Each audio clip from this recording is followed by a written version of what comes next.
2 કલાક થયા, મથી હશે ગોતવામાં, કાંઈ મળ્યું, કોઈ કાંઈ ના મળ્યું. જીવ હરિયું કાઢે, હરી નહીં મળે રે. હું એક મારી પ્રેરણા કહું છું તમને, ફોન ની અંદર મેં લખીશું કે કોઈએ મને કીધું કે તમે કેટલું સુંદર લખ્યું છે, પણ કેનારનું નામ નથી આવડતું મને. કે મને ખૂબ તરસ લાગી હતી, મને ખૂબ તરસ લાગી હતી, પણ પાણીમાં ઝેર હતું. જો હું તો તે પાણી પીવું તો હું મરી જાઉં, અને જો એ ન પીવું તોય પણ તરસે મરી જાઉં. તો આ બે જ સમસ્યાઓ છે જે અમારા આખા જીવનમાં ક્યારેય ઉકેલાતી નથી. હું શું બોલે યાદ રાખજો, બધાને કહું છું કે મને તરસ લાગી હતી, પણ પાણીમાં ઝેર હતું. જો હું એ પાણી પી જાઉં તો મરી જઈશ, અને એ પાણી નહીં પીવું તોય હું મરી જઈશ, તરસે મરી જઈશ. અને ન તો મને ભરપૂર ઊંઘ આવી, કે ન મને મારા સપના પૂરા થયા. કોઈ દિવસ મને ભરપૂર હું ધરાવે એટલી મને ઊંઘ ન આવી. એક મારા જીવનની અંદર ઊંઘના સપના કે જીવતરના સપના કોઈ દિવસ પૂરા ના થયા. એટલે એક સમયે મને કીધું કે સમય કહેતો હતો કદાચ મારી પાસે થોડી વધુ ધીરજ હોત તો હું તને આ બચાવી લેત. શેમાંથી? પૂરી ઊંઘ, પૂરા સપના. જીવવું તું તો ઝેરથી બચાવી લેત. તો પાણીની અંદર ઝેર હોય તો એ ઝેરથી બચાવી લેત. એ કોણ કહે છે? કે સમય. પણ તો સમયને પણ સમય ના રહ્યો.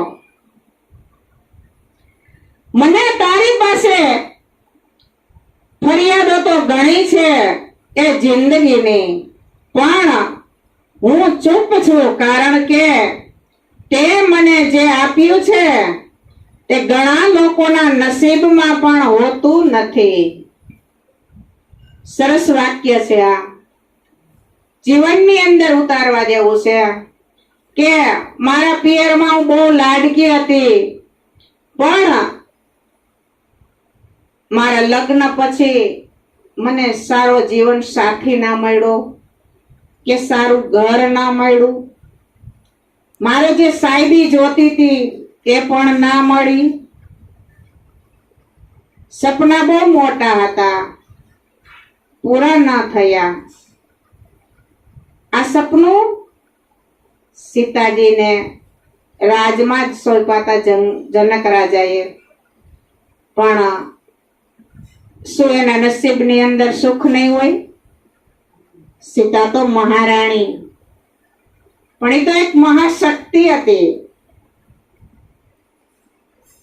મેં તમને કાલે પણ સમજાયું હતું કે બધાની અંદર આવે જ છે, કાયા પણ સાથ છોડે, માયા પણ સાથ છોડે, પણ પડછાયો આપણો સાથ ના છોડે. પણ અંધારું હોય ત્યારે આપણો પડછાયો પણ આપણે સાથ છોડી દેશે.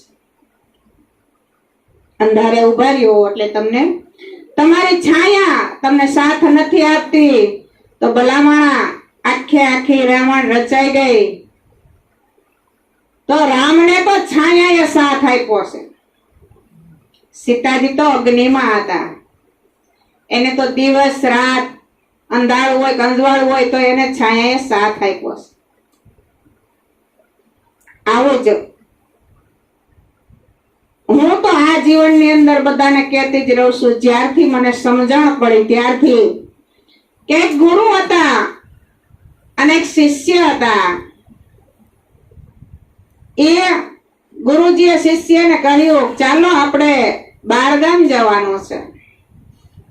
શિષ્યએ કીધું કે ગુરુજી આવી પોઝિશનમાં જવાય, અત્યારે ચોમાસું હોય, ઉનાળાનો વરસાદ હોય, શિયાળે કેટલી ઠંડી હોય, તમને અત્યારે જ સમય તને મળે ત્યારે ગુરુજીએ કીધું તને જ્યારે સમય મળે ત્યારે તું કહેજે આપણે જઈએ. તો કે આપણે છે ને ગુરુજી શિયાળામાં નથી જાવું, ઠંડી હોય, ઉનાળામાં તાપ હોય, તમે એવું ઘણા પૈકી હાલો એટલે મારે તો લેવા દેવા વિના પગ બાળવા, એટલે આપણે ઉનાળામાં નથી જાવું. અને ચોમાસામાં જઈશું ને તો ગુરુજી આપણે 2 વસાર એક છત્રી કાગડો થઈ જાય, એટલે એકેય ઋતુ ન હોય ને ત્યારે આપણે જાવું. તોય ગુરુજીનો જીવ ન રહ્યો અને એના શિષ્યને કહ્યું હાલ ને આપણું કઈક થાય, આપણને એવું લાગશે ને તકલીફ જેવું તો પાછા વળી જાશું, પણ મારા ગુરુજીનું વચન છે, ગુરુજીનું વચન હતું, આજે આપણે જવું જ પડશે. કારણ ગુરુ પૂર્ણિમા આવે છે. આપણે ગુરુ પૂર્ણિમાના દિવસે આપણે ગુરુનું વચનનું પાલન ના કરીએ તો એ ગુરુ શું કામના ને શિષ્ય શું કામનું. હાલતા જાય છે અને હાલતા હાલતા એક જંગલ આવ્યું. એટલે ગુરુજીએ કીધું શિષ્યને કે મને ભૂખ બહુ લાગી છે, આપણે કે અહીંયા વિશ્રામ કરીએ, તમે કઈક સીધું સામગ્રી પછી લઈ આવજો. શિષ્યએ કીધું ગુરુજી આવા જંગલમાં છે ને રાત નો રહેવાય, હાવજ આવશે ને તમને તો ઠીક મને ફાડી ખાહે. અને ગુરુજી તો બેહી ગયા ધ્યાનમાં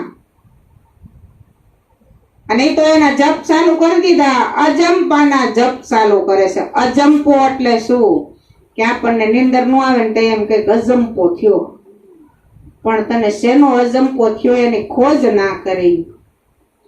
એટલે ગુરુજી તો મંડ્યા અજંપાના જાપ જપવા અને હાસન હાવજ આવ્યો હાવજ અને શિષ્યની નજર પડી, આને જગાડવા કેમ હવે આને તો જાપ ચાલુ કરી દીધા છે, રેકોર્ડિંગ થવાનું તૈયારી છે, હવે આનું શું કરવું, ક્યાં ઓલો કોળિયો કરી જાય. ગુરુજી ભલે જાપ કરે આપણે જગાડાય નહીં, હાવજી એકમાં ધરાઈ રહે, આપણે ઝાડવા માથે ચડી જાય.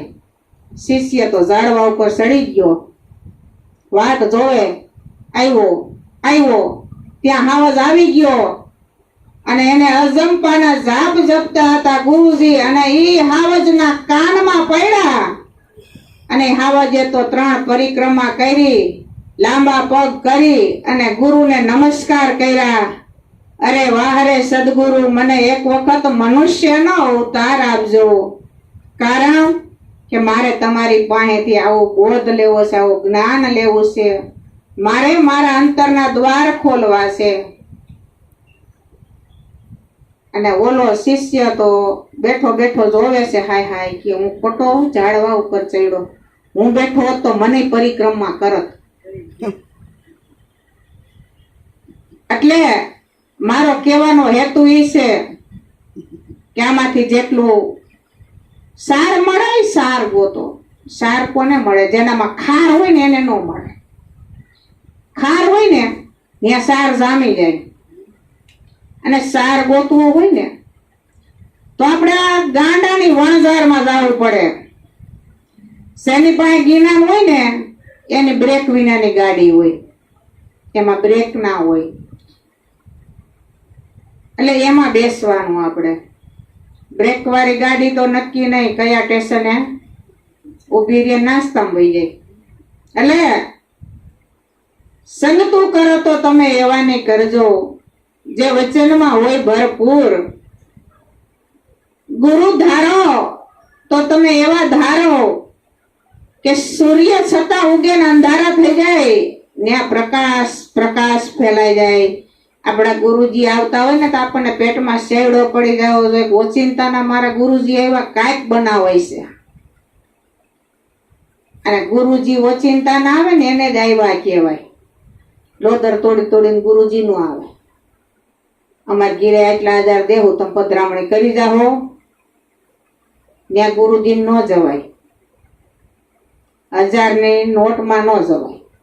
ગુરુજીને જવું છે તો ભાવમાં જવાનું.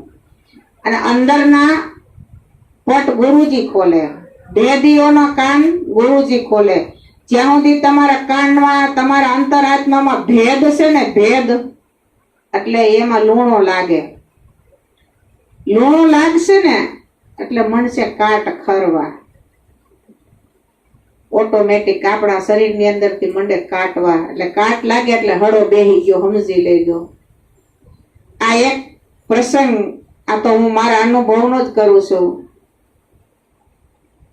ગુરુ ધારવા બહુ હેલા છે. ગુરુ દત્તાત્રેય 24 ગુરુ ધાર્યા. એને વિધવા બાઈને ગુરુ કર્યા છે, નાગને ગુરુ કર્યા, કૂતરાને ગુરુ કર્યા છે, વૈશ્યને ગુરુ કર્યા છે. વૈશ્ય એટલે ક્ષત્રિય કુળને ગુરુ કર્યા છે. આ એક જ્ઞાતિ છે. વૈશ્ય એટલે વૈસા નહીં, વૈશ્ય એટલે ક્ષત્રિય નાતી છે. એક આપણે ક્ષત્રિય બ્રાહ્મણ એમ નાતી છે, એક નાતી છે. તો એને બધામાંથી એના કૂતરાને ગુરુ કર્યા, એમાંથી સાર લીધો હોય છે ને. ધરતીકંપ થાય એટલે પેલા કૂતરાને ખબર પડશે. કૂતરો હૂતો હોય છે ને એટલે એનો કાન જમીનને અડાડીને હૂતો હોય છે. કોઈ પણ વાહન આવતું હોય તો કૂતરાને ખબર પડી જાય. માણસ આવે તો એને ખબર પડી જાય. માણસ અહીંથી વિદાય લે તો એને ખબર પડી જાય. એટલે આપણને ખબર નથી પડતી, ખબર પડે છે છતાંય આપણે જીવન જીવીએ છીએ કેવું એ આપણે જોવાનું છે. એટલે હું જે તમને કહું કે આ દારૂ બનાવવા વાળા કોણ, તો કે મોર, પોપટ, ગધેડો ને ભૂંડળો. એમ આનો સાર ગોતવાનો. આ સાર જણાવને હાથે નથી તો આને દારૂ બનાવ્યો કેવી રીતે? આ તો ધર્મોથી આવેલું આવે છે, આજકાલનો નથી, આ જગતમાં આવેલું આવે છે. પણ ફેલાઈ ગયો. આપણે ગુરુ જાજા કરી નાખ્યા ને એટલે ફેલાઈ ગયો. બોલો સદગુરુ દેવની જય.